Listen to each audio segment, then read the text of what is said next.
Welcome to the National Geographic Explorer. For the next 10 days, we'll be exploring one of the most pristine locations in the planet, Antarctica. Antarctica is not only pristine, but it's wild, it's inaccessible, and human beings haven't been able to alter its ecosystem. We are here to explore and to fully understand what is Antarctica all about. Now you have to multiply what you see above water by about 7 or 8, so that's what's below water.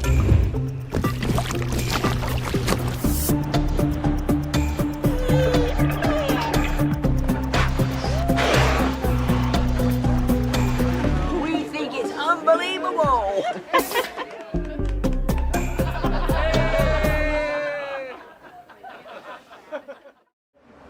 If you look outside, it's definitely rough sea.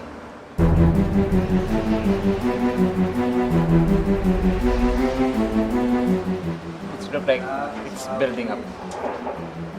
And hold on, like 14 seconds.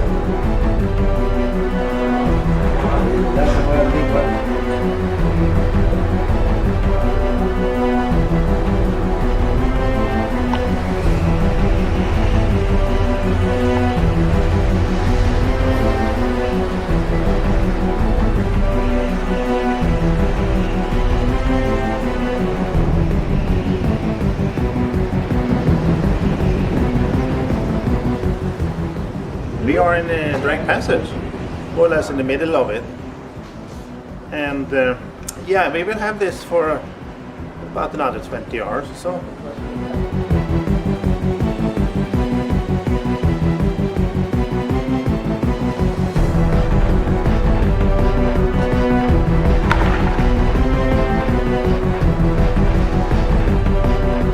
But this is what it is sometimes, a Drake Passage. It could be worse.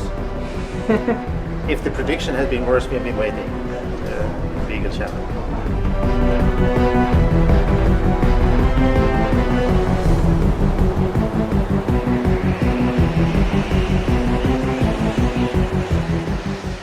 The wave height, about 8 meters or so. Some here and there can be up to 10. And that was also already predicted. And it's a good visibility and the seabirds here. And this is fine actually. It's not so bad.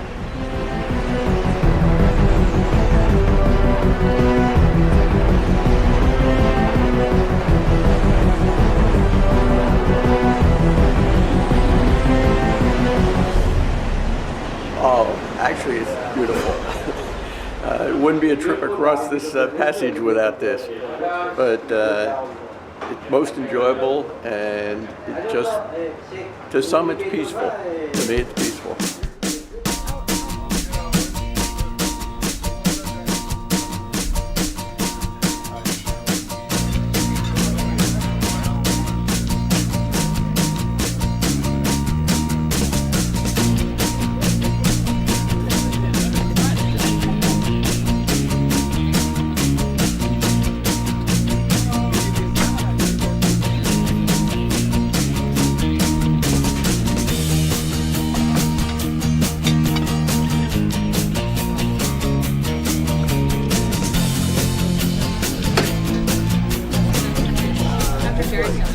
She left already?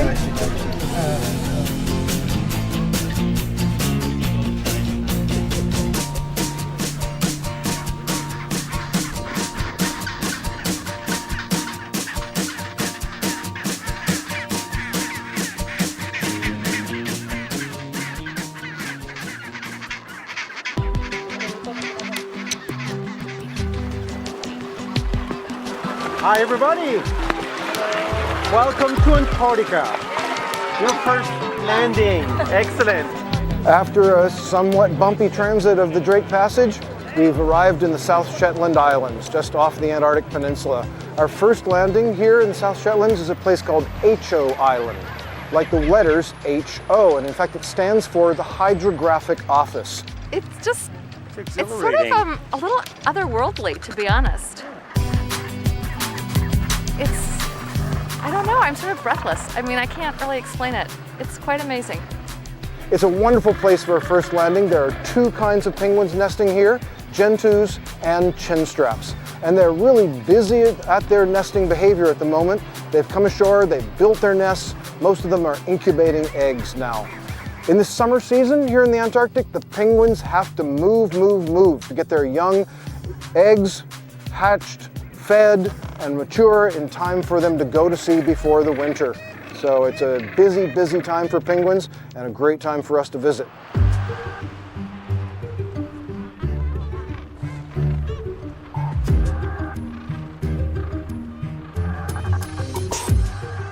So today we're getting a chance to look at our very first elephant seals. These elephant seals, they're one of the largest of the pinnipeds, or the seals that we have down in this area. And they're on the beaches on the island here because they're molting. They're getting rid of their skin, they're prepping themselves for the long summer and then into the winter, and because the breeding seasons are over. So, elephant seals here in the South Shetland Islands on the very first day here in Antarctica.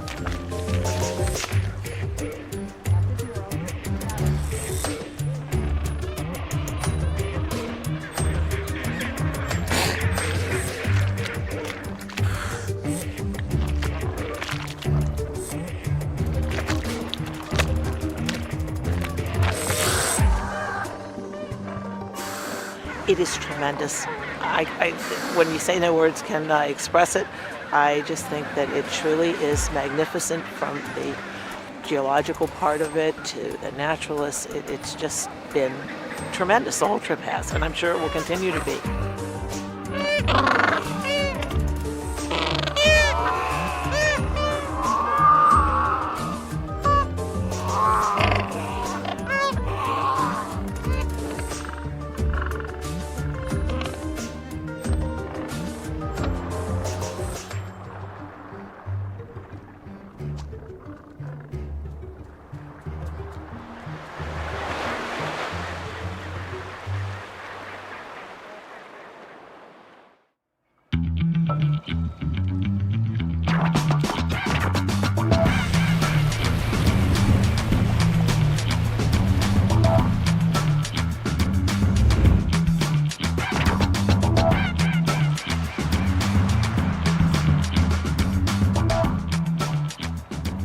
We're at the tip of the Tabarine Peninsula, and my feet are standing on the Antarctic continent. In principle, I could walk from here to the South Pole, but I'm not going to do it because I would miss lunch. We're actually a good distance away.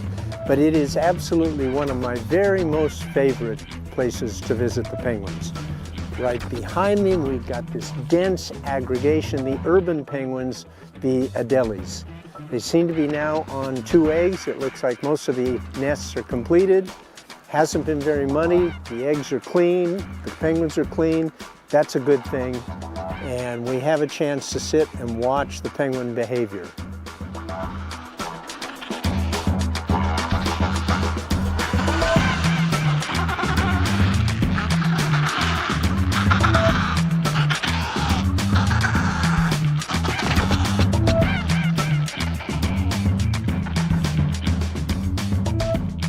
There it goes, with an egg, Watch the skua. Skua's just snatched an egg from the colony.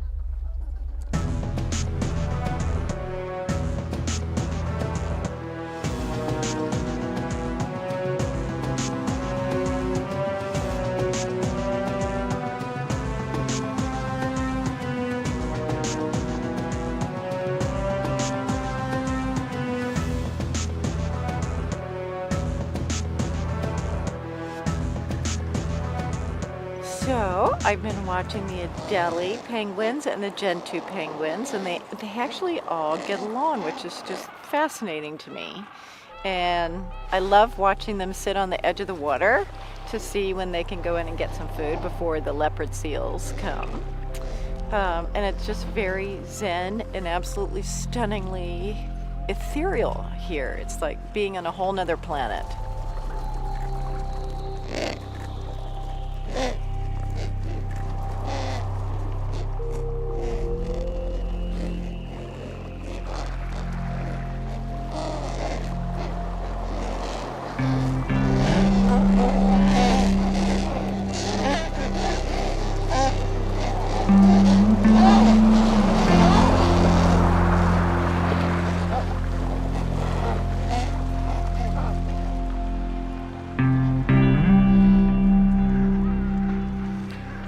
There's a sense of isolation, a sense of calm, kind of a spiritual nature to the landscape.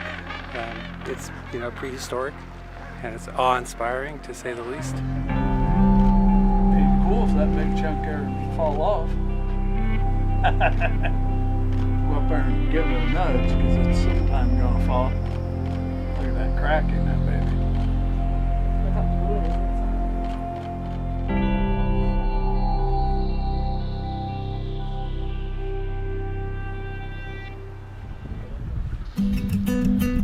Welcome to Adelie Country, also known as the Weddell Sea side of the Antarctic Peninsula. And here on Paulet Island, we're in the midst of what could be as many as 150,000 pairs of nesting Adelie penguins. The last census was of 2012, and those numbers could be growing, in fact. So we could be well over 200,000 pairs of Adelie penguins here.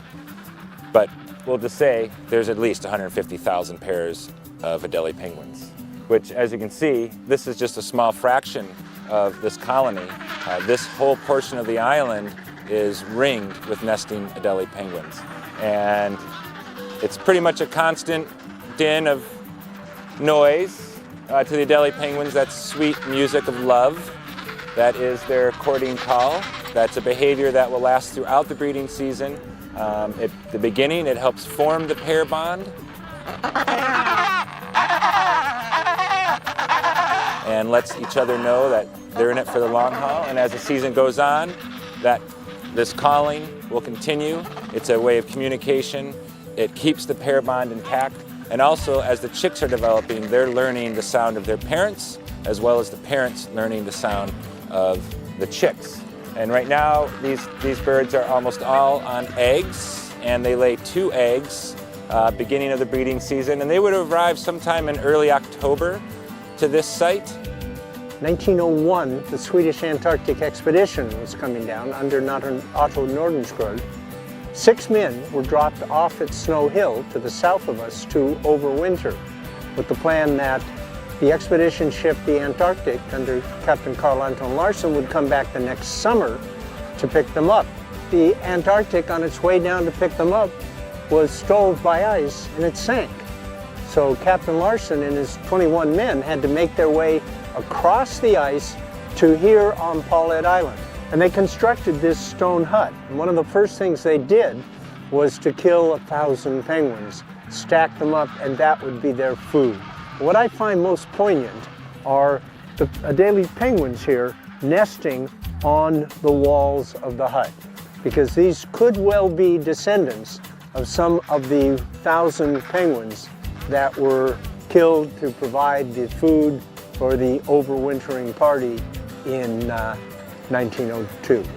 The penguins are incredibly cool. I mean, just watching the antics and then watching them care for the egg is also incredible.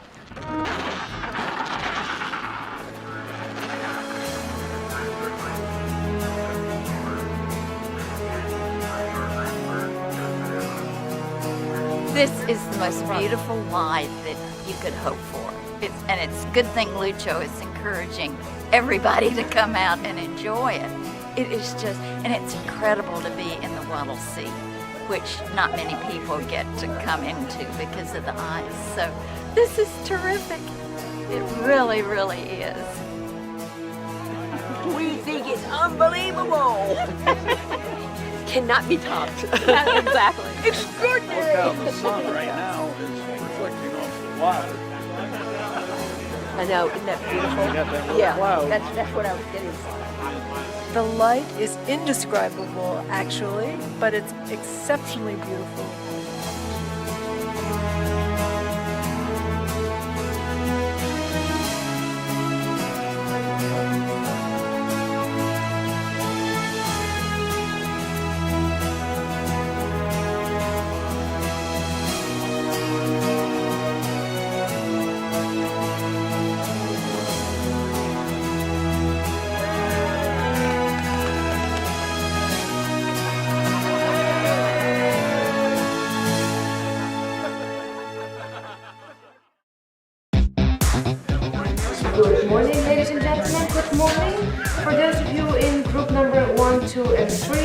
signed up to go kayaking, you can make your way to the mud room at this moment. This is your final call. Please remember to bring your life jackets from your cabins and your key cards to sign out.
Again, if you have any heart problems or any medical conditions, we do not recommend you to plunge.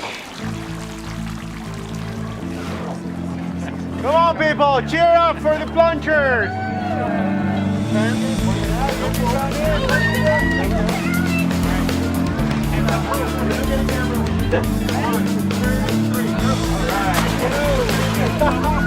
Well done! That was awesome!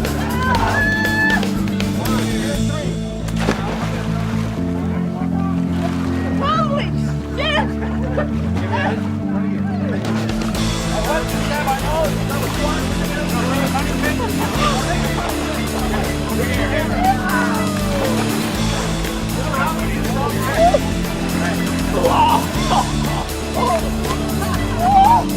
How'd everyone else go? It was amazing. It was super fun. Definitely the coldest I've ever been. Hey, that was great. Let's do it again.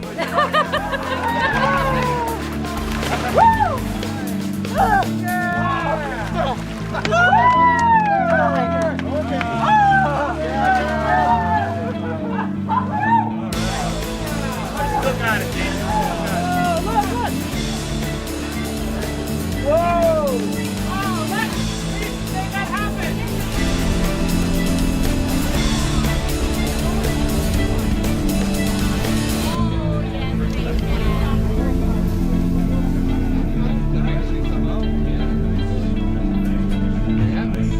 Thank you. Enjoy.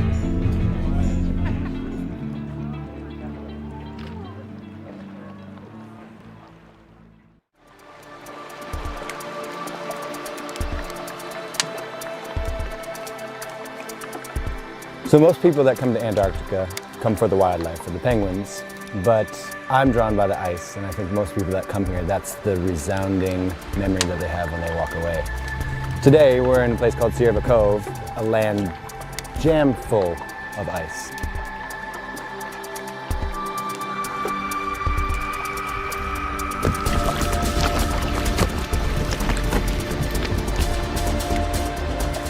There's glaciers pouring down from all the mountains surrounding us. There's icebergs floating in the water, the sound of bubbles popping, the sound of ice grinding against itself.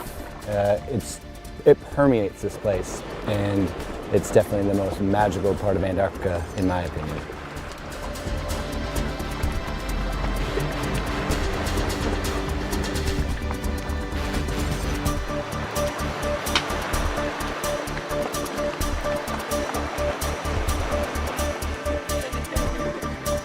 Now you have to multiply what you see above water by about 7 or 8, so that's what's below water. So there's much more mass and surface area down there. So it's the currents that are moving these guys around. So the dimples show that they flipped or rolled over at one point, and while they were being pushed by the currents, the water is creating these dimples or these indentations, kind of like golf balls.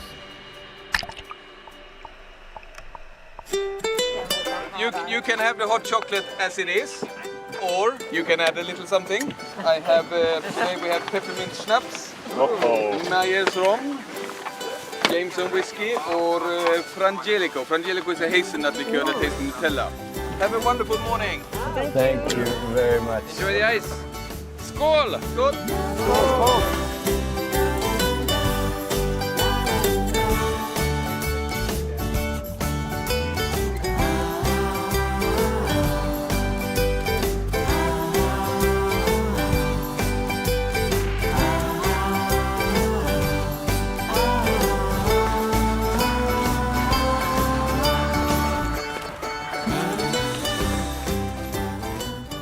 Here we are enjoying our afternoon at Mikkelsen, and we have some great looks at some Waddell seals.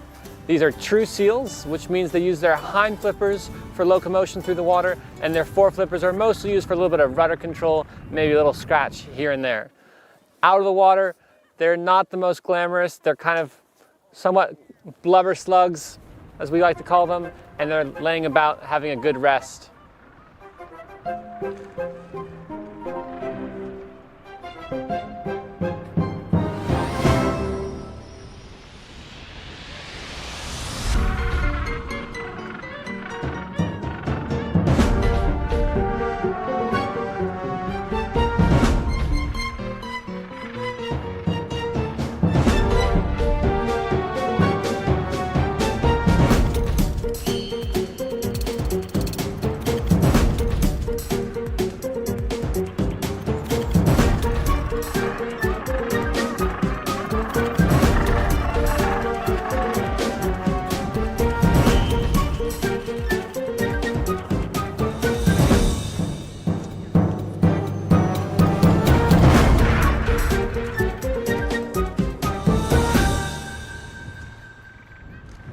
Please, one more time.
Early this morning, our captain brought the ship into the fast ice of Wilhelmina Bay.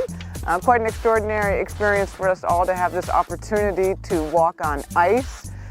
It's quite an Antarctic morning. We've got some fresh snow falling.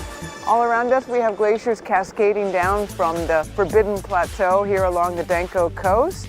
And it's just an extraordinary morning.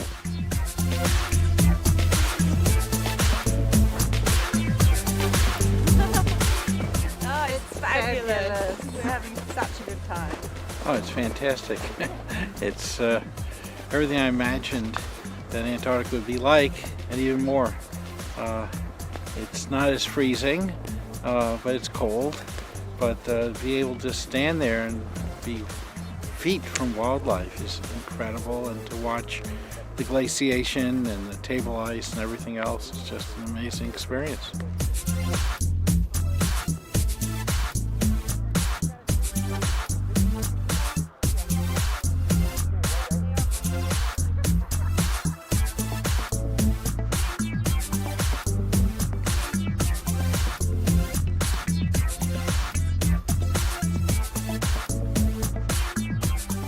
It is absolutely fantastic. It's absolutely magical. I haven't been so happy in all my life.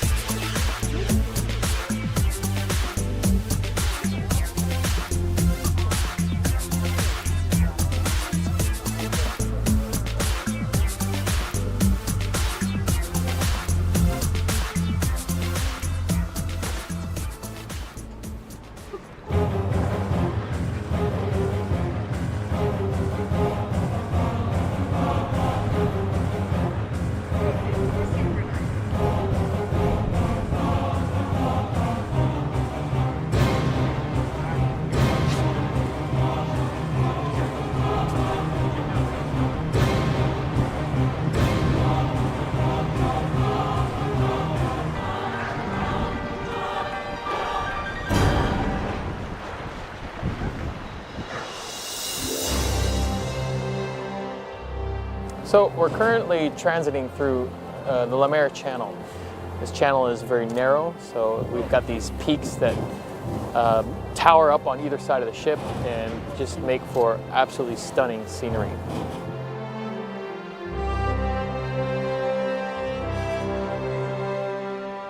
Today has been typical of Antarctic weather. We've had just about everything. We've had a glorious morning, then we went into cloud and a little bit of wind, and now look the way it's developing. I mean, it's just very changeable. You've got to make the most of it while you've got it.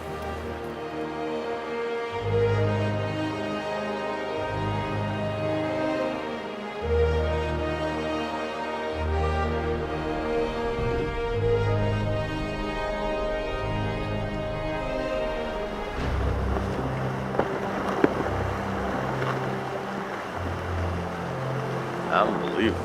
It really is. Beautiful. Very excited. Beautiful. I didn't expect them to go through this mess. Yeah, it was a spectacular.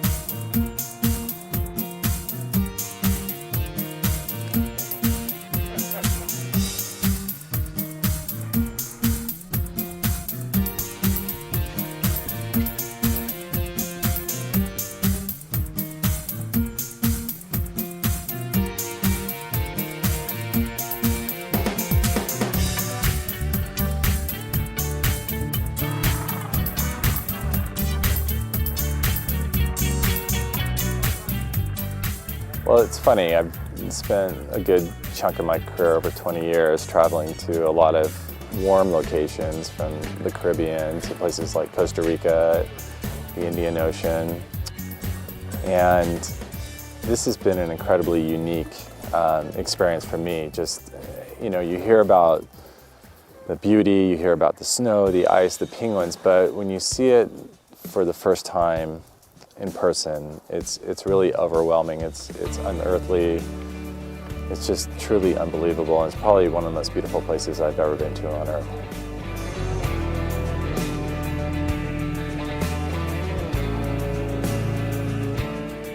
The experience here has been amazing. We sort of had a bucket list of things that we wanted to be able to do.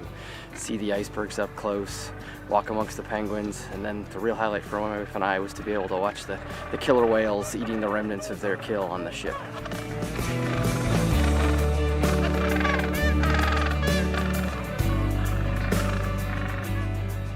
The cold water down here breeds productivity, and with that comes all kinds of life, from sea stars and worms and invertebrates in general, all the way up the chain to whales. You have leopard seals, Weddell seals, penguins, all kinds of creatures down here use the ocean as their main food source. I think a lot of the most special places on our planet today are in jeopardy for a number of reasons. When you look at the oceans, for example, half the coral reefs are in trouble. We're looking at a warming planet. We're looking at an ocean that's headed towards some significant changes, from overfishing to ocean acidification. And when you come to places like this that are still wild, it really emphasizes the urgency of protecting areas before it's too late.